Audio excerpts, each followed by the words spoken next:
Non, nous n'allons pas donner plus de pouvoir en immigration. Le Québec a déjà plus de pouvoir en immigration que n'importe quelle autre province parce que c'est très important de protéger le français.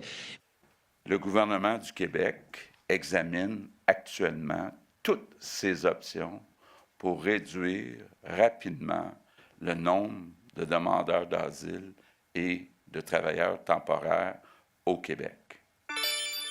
François Legault et Justin Trudeau, à la sortie de leur tête-à-tête vendredi, le premier ministre du Québec souhaitait en faire une tribune pour réclamer plein pouvoir en immigration, ce qu'il n'a pas obtenu, sans grande surprise, diront certains.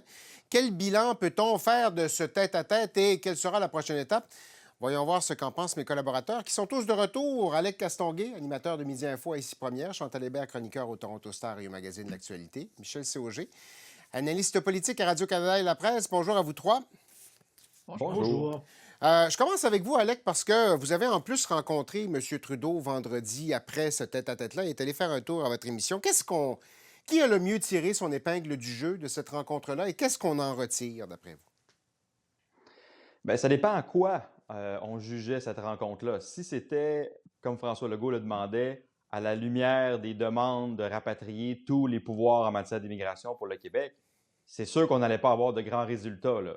Il n'y avait pas de signaux préalables à Ottawa qu'on était prêt à envoyer de nouveaux pouvoirs à Québec. Ça m'étonne même que François Legault ait mis la barre aussi haute avant sa rencontre. Donc, si c'est ça la mesure, évidemment, c'est un échec. Quand on interroge Justin Trudeau, qu'on écoute comme il faut François Legault, ça ne veut pas dire qu'il n'y a pas eu de progrès. Et le fait que les deux hommes vont se rencontrer de nouveau avant la fin de la session en juin va mettre de la pression pour qu'il y ait davantage de progrès. Je pense, par exemple, à ce que les permis pour les demandeurs d'asile soient délivrés plus rapidement, les permis de travail, qu'on décide du sort aussi des demandeurs d'asile, pas en 18 mois, en quelques mois. Ça fait partie des demandes de Québec. Ça, il y a une ouverture du côté d'Ottawa. Pour le dédommagement aussi, le fameux milliard, ça ne veut pas dire qu'on va donner tout cet argent-là au Québec, mais je pense qu'il va y avoir du progrès dans les prochains mois. Donc, on a ouvert des chantiers qui devraient pouvoir rapporter à Québec dans les prochains mois. Mais si on pensait tout régler dans cette rencontre-là, évidemment que ça n'allait pas être le cas. Et peut-être que là, on a placé la barre un peu haute du côté de Legault. Mais je pense qu'il va rester quelque chose de cette rencontre-là. J'ai vu Michel réagir. Pourquoi M. Legault a décidé que la barre, il la plaçait là? Il me semble que c'est très élevé pour ce genre de rencontre. Ben, c'est une mauvaise analyse, je crois, parce que d'abord, demander tous les pouvoirs en immigration, on sait que ça n'arrivera pas, et c'est pas une demande, c'est un slogan. C'est le slogan de son adversaire, c'est le slogan de Paul Saint-Pierre Plamondon. Et je comprends que actuellement, les intentions de vote sont pas très bonnes pour la CAQ et sont meilleures pour le PQ, mais c'est pas en singeant le programme de son adversaire qu'on gagne des points. C'est pas comme ça que ça fonctionne. Surtout quand on sait qu'on va se faire dire non. Il n'y a pas un État au monde qui donne la protection de ses frontières, par exemple, en sous-contrat à un autre État. Alors,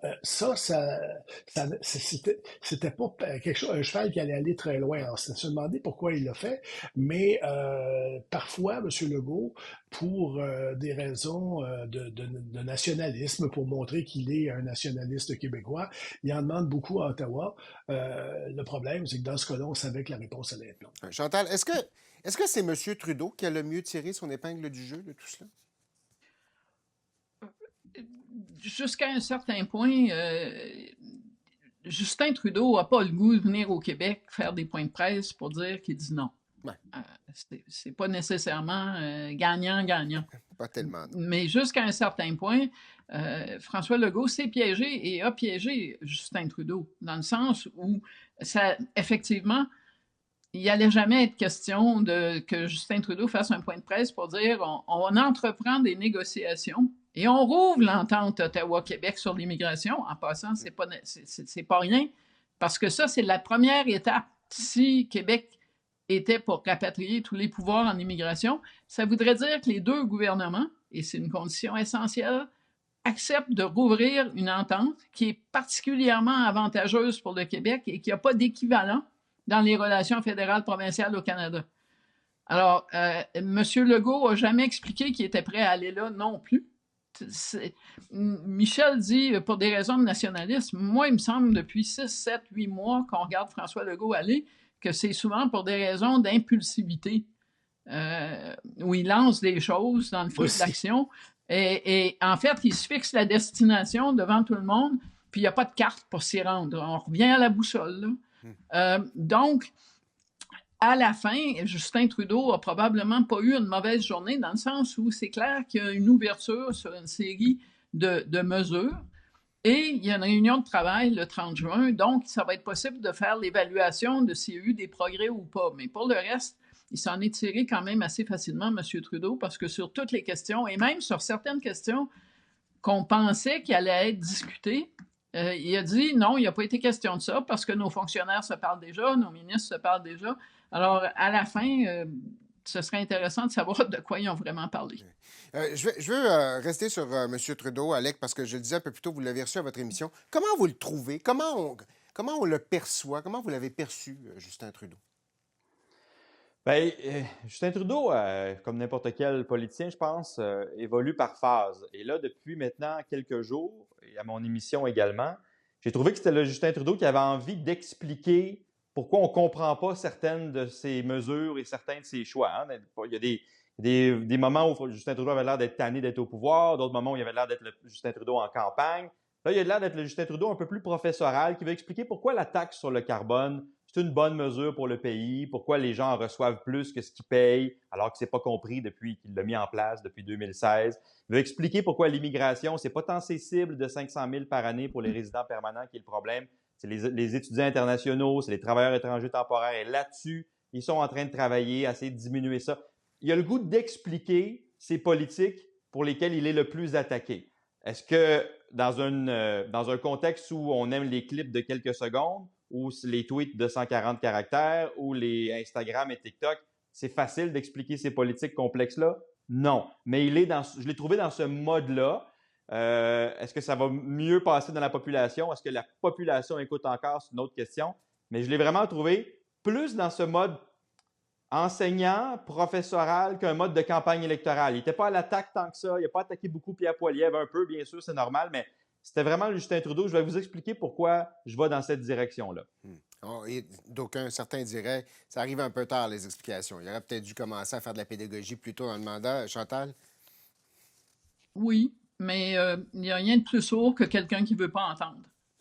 Et on est devant un cas de quelqu'un au pluriel qui ne veut pas entendre, dans le sens où les gens qui disent aux sondeurs qu'ils ne veulent pas que la taxe carbone augmente le 1er avril, ils reçoivent les chèques 4 fois par année.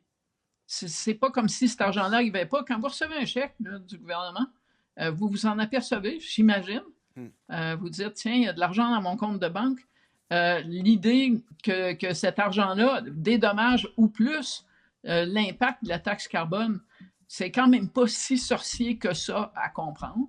Les gens qui reçoivent des crédits de TPS parce qu'ils ont des faibles revenus, ils comprennent à quoi ça sert, les crédits de TPS. Mais Michel et moi, on a couvert l'arrivée de la TPS. C'était une taxe qui allait être neutre. Elle remplaçait la taxe aux manufacturiers. La seule différence, c'est qu'elle allait être visible plutôt qu'invisible. Pensez-vous que Brian Mulroney et son gouvernement, c'est pas compliqué ce que je viens d'expliquer, là? Ils n'ont jamais réussi à faire comprendre ça. Et la TPS a eu le même effet dans le discours préélectoral des libéraux, qui aujourd'hui se plaignent de Pierre Poilievre, là, mais ils ont donné à cette cause-là amplement, que le discours tuer la taxe de Pierre Poilievre. Bon, la TPS est encore là. Moi, je pense que si M. Poilievre devient premier ministre, la taxe carbone va disparaître. Mais autrement, c'est le même film. Les gens qui n'entendent plus un gouvernement qui est presque au pouvoir depuis 10 ans et un parti d'opposition qui fait ses choux gras avec le mot taxe. Il n'y a rien de nouveau sous le soleil, là. Bon, tant qu'à parler de taxe carbone, on va faire un saut justement sur ce dossier-là parce qu'on en a beaucoup parlé de taxe carbone cette semaine. Et en commençant par les déclarations de premiers ministres provinciaux, dont un libéral à Terre-Neuve et Labrador. On va l'entendre, lui, puis quelques-uns de ses collègues, puis on revient avec vous, Michel, tout de suite après. With respect to the motives and the incentive behind the carbon tax, we just don't think it's the right instrument at this time for the people of Newfoundland and Labrador. If they don't start, putting money back into people's pockets instead of filling their pockets, guess what? They're going to get annihilated, as I said before. They're done. I went as far as to suggest to the Prime Minister that he could achieve a win if he listened to the growing calls against the carbon tax and reversed his decision. Bon, ça, c'était un échantillon de certains commentaires provinciaux. Pierre Poilievre, évidemment, s'est accroché à ça la semaine dernière. Et demain, il se propose d'en faire le thème de la semaine de travaux parlementaires en imposant un certain nombre de votes pour placer un peu les libéraux dans l'embarras. Michel, dans quelle situation ça place les libéraux, un débat sur cette augmentation-là le 1er avril? Là? C'est sûr qu'ils n'ont pas besoin de ça. D'un autre côté, M. Poilievre qui fait voter les libéraux plusieurs fois pour dire, regardez, ils ont tous voté pour la taxe de carbone. Ça, c'est quelque chose qui a beaucoup d'impact autour de la colline parlementaire, puis assez peu en dehors. On l'a vu, il a déjà fait ça, là, des marathons de vote, ça n'a pas donné grand-chose. Le problème, puis Chantal y faisait allusion tout à l'heure, c'est que la cause est entendue. Les jeunes ne l'aiment pas, cette taxe-là, pas plus qu'aimer la TPS dans le temps. Ils ne comprennent pas l'intérêt de cette taxe-là pour eux. Ils ont beau la payer, ils ne voient pas les dividendes qu'ils en reçoivent. Ça, c'est d'une part. Puis, d'autre part, tout le côté environnemental de cette taxe-là ne l'a pas rendu populaire, alors que ça aurait pu, mais ça n'a pas été très bien expliqué, je pense. Et c'est ça qui, à la fin, fait que c'est un passif pour le gouvernement libéral, c'est pas un actif. Ouais. Chantal, bon, là, évidemment, tout le monde demande à M. Trudeau de reculer là-dessus. Ce serait bien difficile d'imaginer un autre recul là, sur une question comme celle-là. Bien, deux choses. D'abord, tout le monde, c'est le même monde. Hein? Oui, OK. Il demande à M. Trudeau, les premiers ministres qu'on a vus, là, y compris M. Furry, qui a des problèmes avec la politique climatique du fédéral depuis déjà un bon bout de temps. Mais autrement, c'est 6 premiers ministres conservateurs dont les prédécesseurs ou eux-mêmes ont fait partie de ce qu'on appelait la résistance à l'époque de la campagne électorale de 2019. Alors, il n'y a rien de nouveau sous le soleil. Ensuite, il faut quand même, et c'est pas seulement M. Ford, j'en ai entendu d'autres, il faut quand même se lever de bonne heure pour dire au sujet d'une taxe pour laquelle les gens sont remboursés qu'il faut que les libéraux mettent de l'argent dans la poche des gens plutôt que de se mettre de l'argent dans leur poche. Et je ne sais pas combien de taxes M. Ford rembourse à ses administrés, mais je crois qu'il n'y en a probablement pas beaucoup. Est-ce que M. Trudeau va reculer? Non. Il s'est complètement peinturé délibérément dans le coin là-dessus par ses déclarations cette semaine. S'il reculait, il deviendrait plus comme Pierre Poilievre sur des changements climatiques.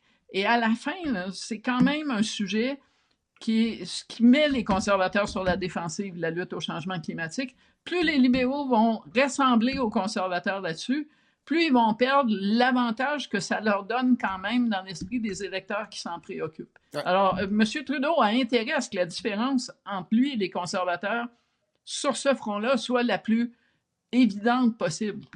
Parce que le contraste auprès de certains électeurs, il est payant. Il va être payant, en tout cas, on le présume, pour être payant.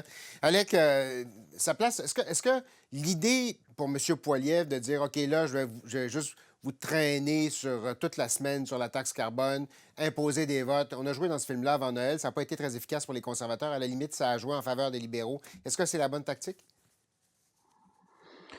Ben, je pense pas, parce que tous les points qui avaient été marqués sur cette question-là l'ont été. Alors, puis Pierre Poilievre se promène à travers le pays dès qu'il y a une journée de relâche parlementaire avec son axe de taxes, fait des rassemblements partout. Est-ce que ça va être différent lundi par rapport à la semaine passée? Non, je pense que non. Je pense pas que Justin Trudeau va reculer non plus. En fait, c'est un marqueur de différenciation. Et s'il assumait ce prix sur la pollution, comme il l'appelle, cette taxe carbone, elle pourrait peut-être faire je ne dirais pas là, que ça va renverser les tendances et que les intentions de vote vont bouger, mais ça pourrait, auprès de ceux pour qui l'environnement est important, de l'entendre parler avec conviction de la lutte au changement climatique pourrait être certainement un atout utile plutôt que d'avoir l'air gêné d'en parler à chaque fois. Et là, je reviens à cet automne, lorsque on a suspendu la taxe sur le carbone pour le mazout de chauffage. Ouais. Puis pas juste en Atlantique, Justin Trudeau me l'a dit en entrevue, pour tout le pays. Ça a fait en sorte que ça fait une brèche dans l'argumentaire de Justin Trudeau. Et si on l'avait assumé davantage ou qu'on avait modifié le programme différemment, on aurait pu continuer à dire c'est la seule manière de pouvoir lutter contre les changements climatiques. Même les économistes plus à droite le disent, laisser le marché se réguler. Ouais. C'est moins coûteux que d'y aller avec une réglementation lourde. Mais c'est comme si on était toujours un peu gêné chez les libéraux de son propre héritage sur la taxe carbone. Et c'est ça aussi que Pierre Poilievre utilise comme argument. Chaque fois, ça sonne tout le temps comme On n'aurait pas le goût qu'ils en parlent, alors qu'on devrait être chez les libéraux un peu plus offensifs, je pense, sur cette question-là. On va voir ce que ça va donner cette semaine parce qu'on va clairement en reparler tout le long de la semaine. C'est tout le temps qu'on a, malheureusement. On se reparle la semaine prochaine. Alex Chantal Michel, merci beaucoup. Au revoir. Au revoir.